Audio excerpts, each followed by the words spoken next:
Steve Irwin, also known as the Crocodile Hunter, was more than just a TV personality. The Australian icon was a true conservationist, with an enthusiasm that captivated audiences around the world. Born on February 22, 1962 in Victoria, Australia, Steve soon developed a profound connection with the natural world, particularly with reptiles. But it was his fearless encounters with dangerous animals that made him a global icon. Sadly, his extraordinary journey was cut short in a way that truly shocked the world. On September 4, 2006, the day began much like any other for Steve Irwin. He was out on the Great Barrier Reef near Port Douglas, Queensland, filming for an underwater documentary titled Ocean's Deadliest. The waters of the reef, teeming with life, were a familiar place for Steve, who thrived in the midst of nature's raw beauty and danger. The main shoot had taken a back seat due to bad weather, so Steve, being Steve, decided to get out on the water and find something else to do. After circling around the reef for a few minutes, Steve, along with his best friend and cameraman Justin Lyons, saw a giant 8-foot wide stingray swimming close to the surface. Always keen to educate and inspire young minds, Steve took the chance to showcase the grace and beauty of stingrays, creatures that, despite their fearsome appearance, are generally placid and gentle. Dressed in his signature khaki gear, Steve slipped into the chest-deep clear waters alongside Justin, and together they planned how they would capture this beautiful creature on film. The water was calm, offering the ideal conditions for filming. They managed to capture several perfect shots, and everything seemed to be going according to plan. The two then decided to capture the final shot, which would have Steve swimming up behind the large adult stingray. Ever the professional, Steve moved with practiced ease, careful not to startle the creature, but the ocean is a place where even the most seasoned expert can be surprised. As Steve approached, this particular stingray felt threatened by a sudden presence above it.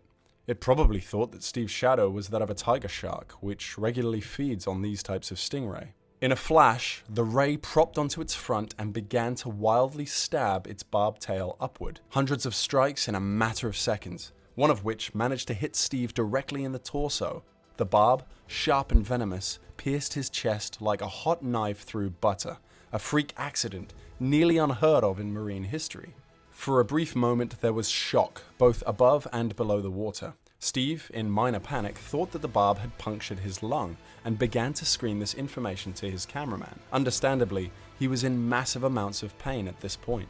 A few feet away, Justin Lyons could scarcely believe what had happened. He rushed to Steve's side, pulling him from the bloodied water and into the safety of their boat. Here, Justin and the crew assessed the situation as quickly as possible. What was clear was an open wound on Steve's chest, just above the heart and about 2 inches in length. As they sped toward the nearest medical facility, the crew desperately tried to keep Steve conscious, placing pressure on the wound while doing their best to remind Steve of his family, as well as everything else he had to live for. According to Justin, amidst the chaos, there was a moment of calm, self-awareness and acceptance from Steve, where he recognized his fate and said, "I'm dying."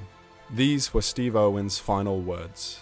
Despite the frantic efforts of his crew, Steve Irwin passed away before reaching the hospital, leaving behind a world in shock and mourning. It was said that the damage to Steve Irwin's heart was so grave that even arriving at the hospital within minutes of the event wouldn't have saved him.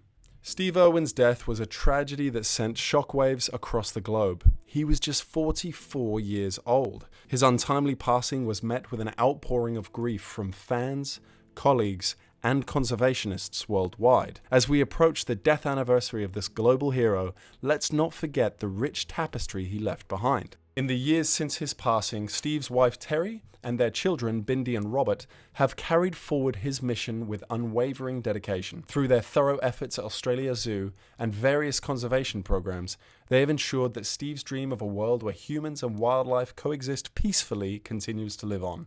Find out more about the work they do below. Thank you so much for watching, and if you haven't already subscribed, don't forget to do that now. As always, keep questioning the past to understand the present. See you in the next rewind.